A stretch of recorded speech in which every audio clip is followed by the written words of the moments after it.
In the hush of a sleepless night, when the world lay still and even the wind seemed to listen, a young soul sat burdened by unseen weights, dreams fractured, faith dimmed, and pockets nearly empty. Yet within that quiet ruin, something stirred. A voice gentle, steady, and ancient rose not from the room but from deep within his being. It spoke with authority, yet carried the warmth of a forgotten home. "I am the one who guides you." He froze, breath caught between fear and wonder. Was this the echo of a breaking mind, or a whisper from beyond the veil? How is your child's health today?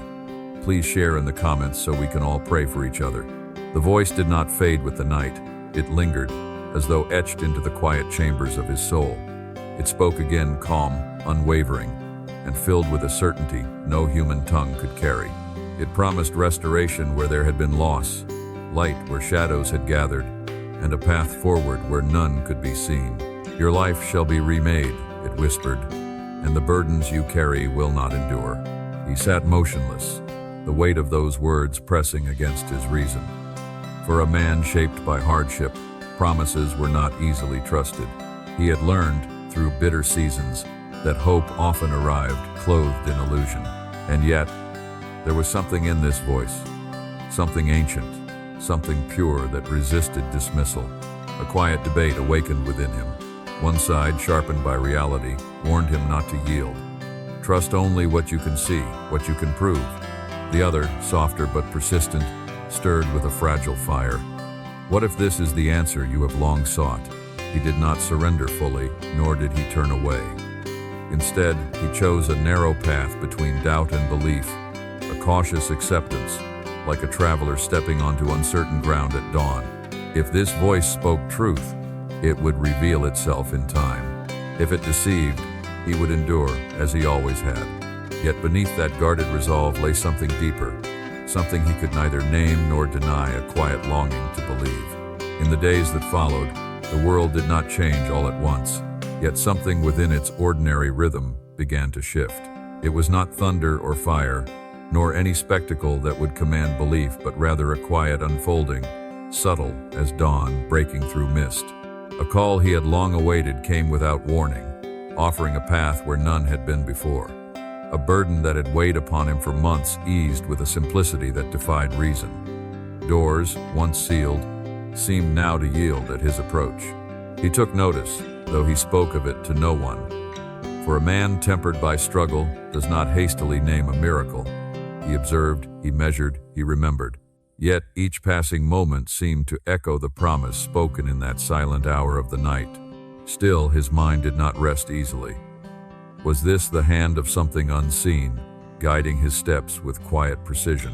Or was it merely the weaving of chance, those rare alignments that visit even the most burdened lives? He questioned not only the world around him, but the depths of his own perception. And yet, amid the uncertainty, he did not boast nor tremble. He walked forward with a composed spirit, as one who senses that he stands at the threshold of something greater, though its form remains hidden. Within him, a quiet awareness grew, not loud, not forceful, but steady. Whether miracle or coincidence, one truth began to take root. Something was moving, and it was moving with purpose. It was not long before another voice entered his path, familiar, grounded, and sharpened by reason.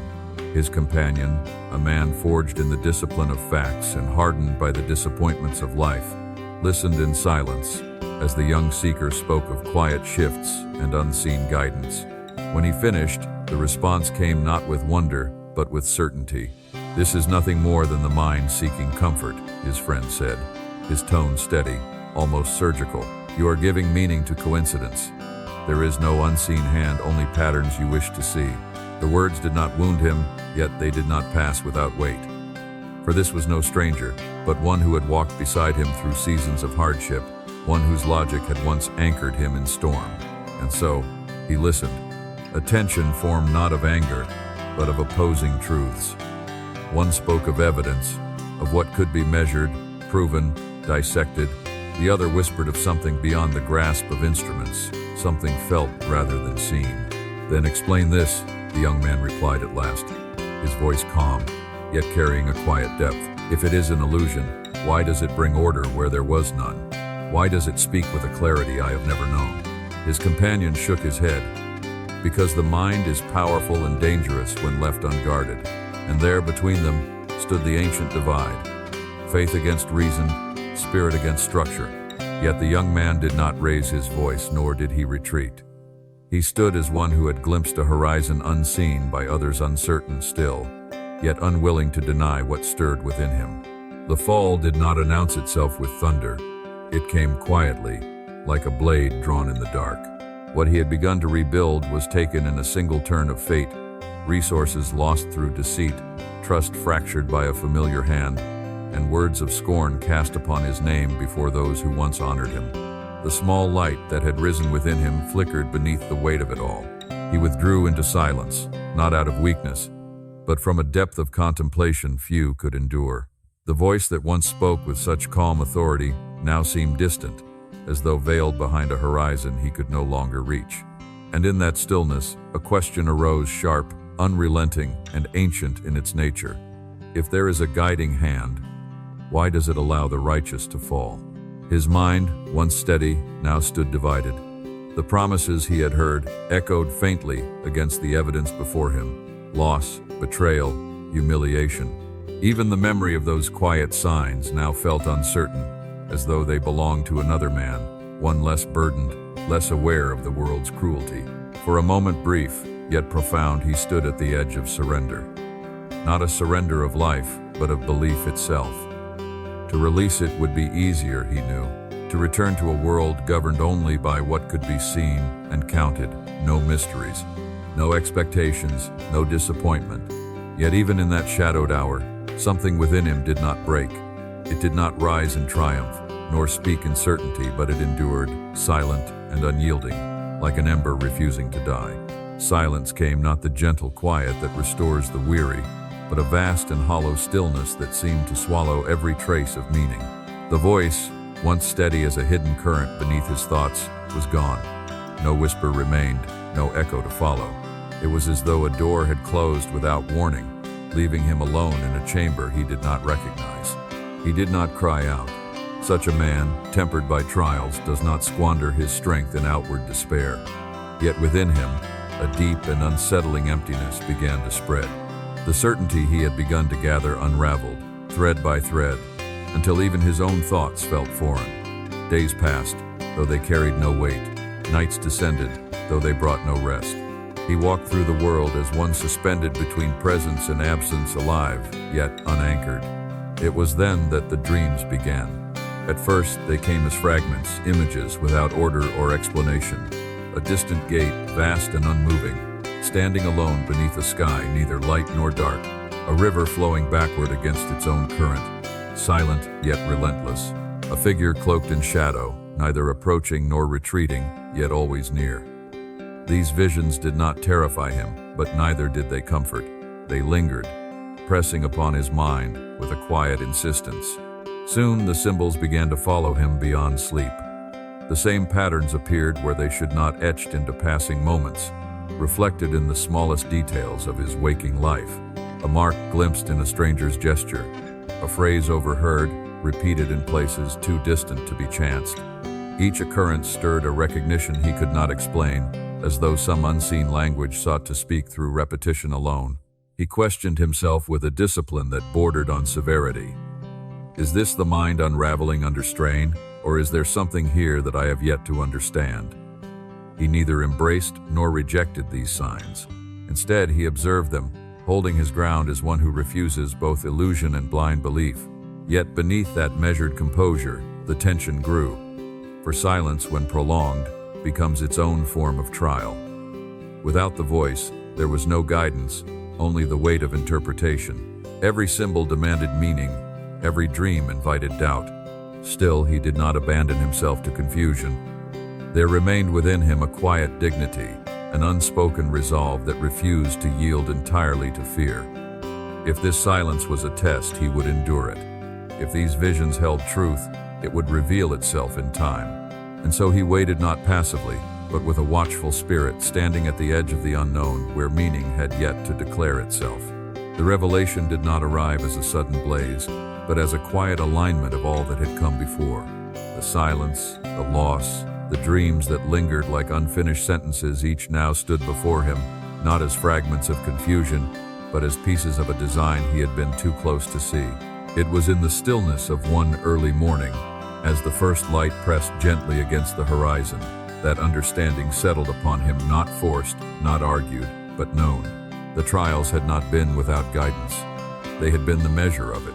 What he had once called abandonment now revealed itself as a testing ground, a place where borrowed certainty could not survive. For belief that rests only on comfort is easily broken, but belief forged in silence endures. He saw, with a clarity that carried no pride, that he had been brought to the edge not to fall but to stand without support. And then the voice returned, not as before, no longer a gentle current beneath his thoughts, but as something greater, something that did not ask to be noticed, but commanded it. It did not echo, it resounded. It did not comfort, it established. You have walked through the void and remained, it said, its presence vast, yet precise. Now you understand. He did not tremble. He did not question. There was no need. For the struggle that had once divided him was gone, not because it had been answered, but because it had been outgrown. The doubt that once demanded proof now stood silent before something it could not measure. In that moment, he understood what few are willing to face, that true faith does not rise in the presence of certainty, but in its absence. It is not born when the path is clear, but when all paths seem to vanish. It is not sustained by signs, but by the decision to stand when no sign remains. The voice did not linger long, nor did it need to. What it restored was not merely assurance, but order. The symbols that had once confused him now held meaning. The dreams no longer pressed against him, they aligned. Even the silence that had once terrified him now stood revealed as a necessary passage, not an end. He rose not as one who had been rescued, but as one who had been refined. There was no triumph in his expression, no outward declaration, only a quiet authority, born not of knowledge alone but of endurance. And though the world around him remained unchanged, he no longer moved within it as before. For he had crossed through something unseen, and it had marked him. They met again where their paths had first diverged, beneath a sky dimmed by gathering clouds. The air carried a quiet tension, as though the moment itself had been awaiting their return. His companion stood firm, eyes sharpened by reason, unwilling to yield even a fraction of ground. "So tell me," the skeptic began, his voice steady but edged with impatience. "Is this what you call strength? To believe in something you cannot prove? Or is it simply a refuge for those who cannot face reality?" The young man did not answer at once. He regarded his friend not as an opponent, but as one still standing at a threshold he himself had crossed. When he spoke, his voice was calm, yet carried a weight that could not be dismissed. "Faith is not the denial of reality," he said quietly. "It is the courage to stand when reality gives you no reason to." The words lingered between them, neither accepted nor rejected. The skeptic was about to reply when, without warning, a sudden shift overtook the moment. A violent gust tore through the stillness, and from a nearby structure, a heavy beam gave way, crashing to the ground where they had stood only seconds before. Silence followed, thick, undeniable. The skeptic stepped back, his breath unsteady, eyes fixed upon the fallen weight that should have struck them. No calculation could account for the timing, no logic could fully contain it. For the first time, uncertainty touched him not as fear, but as a fracture in the certainty he had long guarded. The young man said nothing more. He did not claim the moment, nor interpret it aloud. He simply stood, composed and watchful, as one who understood that some truths reveal themselves not through argument, but through experience. It came not with spectacle, but with a quiet certainty that could not be mistaken. What had long been withheld now began to move slowly at first, then with an order so precise it seemed guided by an unseen hand. A letter arrived bearing an offer he had once sought and nearly abandoned. A debt, heavy as iron upon his shoulders, was lifted through means both ordinary and strangely timely. Even within his household, where tension had once taken root, a calm returned as though carried in by an unseen wind. He observed it all with measured stillness. This was no fleeting coincidence, nor the restless turning of chance. It was as though the fragments of his life, once scattered, were being drawn together into a pattern he had only begun to glimpse. The voice did not speak, yet its presence remained firm, unmistakable, woven into every unfolding moment. And then, the choice stood before him. It did not announce itself with words, but it was clear beyond doubt. He could accept this unfolding, fully step into it with trust unreserved, surrendering the remnants of his doubt. Or he could retreat, return to the safety of what he once knew. A life governed solely by reason, untouched by mystery, unburdened by faith. He stood at that threshold as one who understands the weight of a single decision. To step forward was not merely to accept blessing, but to accept responsibility to live no longer as before, but as one marked by something greater than circumstance. The world around him seemed to pause, as though awaiting his answer. Even the quiet within him held its breath. At last he moved not with haste, nor with hesitation, but with a steady resolve shaped by all he had endured. He did not speak his decision aloud. He did not need to. It was written in the stillness of his posture, in the calm of his gaze, in the way he stepped forward without looking back. And in that moment, the unseen door, long prepared, long promised, stood open before him. The change did not announce itself with triumph, nor did it seek the gaze of others. It revealed itself in quiet ways, steady, unshaken, enduring. Where unrest had once taken hold, there now dwelled a calm that no circumstance could easily disturb. His steps were no longer driven by urgency or fear, but guided by a clarity that seemed to arise from a deeper place within him. He had not become untouched by hardship, rather, he had become unruled by it. Those who encountered him could not always explain what they perceived, yet they felt it nonetheless. There was a presence about him, something composed, something resolute, that neither demanded attention nor invited doubt. He spoke little, yet when he did, his words carried a weight that lingered long after they were heard. Not because they were extraordinary in form, but because they were grounded in something proven, something lived. He no longer sought to gather for himself what once seemed essential. The pursuit of gain had lost its hold, replaced by a quiet inclination to give. Where he saw confusion, he offered steadiness. Where he saw despair, he offered perspective, not as one who stood above others, but as one who had walked through similar depths and emerged with understanding. The voice that had once guided him did not speak as before, yet its imprint remained, woven into his discernment, shaping his judgments, tempering his responses. He no longer required its sound, for its truth had taken root within him. In time, others began to notice. Some came with questions, others with doubt, and a few with silent burdens they could not name. He did not claim authority, nor did he seek to persuade. He simply lived in accordance with what had been revealed to him, and in doing so, became a quiet witness to something greater than himself. Thus, his path extended beyond the boundaries of his own life. What had once been a personal struggle became a source of guidance for others, not through grand declarations, but through example, through patience, through restraint, through an unwavering steadiness in the face of what would once have shaken him. And so, without proclamation, a message began to move through him, carried not by force but by presence. It reached those who were ready to hear, not with noise, but with quiet certainty. And though the world remained as it was, within it walked a man transformed not by escape, but by passage through what few dare to face, and fewer still come to understand. At its core, this story teaches that real growth rarely begins in comfort. It is often born in confusion, loss, and silence. There will be moments when life feels uncertain, when effort seems wasted, and when even your deepest beliefs are questioned. Yet these moments are not the end. They are tests that shape your inner strength. Faith here does not simply mean religion, it means trusting a path, even when you cannot fully see it, while still thinking critically and staying grounded in reality. The balance between belief and reason is where true maturity forms. Another key lesson is resilience. Setbacks, betrayal, or failure do not define you unless you stop moving forward. Instead of asking, "Why is this happening to me?" a more powerful question is, "What is this trying to build in me?" Growth also requires humility and gratitude, recognizing small progress, staying patient, and not losing yourself in negativity or comparison. Finally, your journey is not only about you.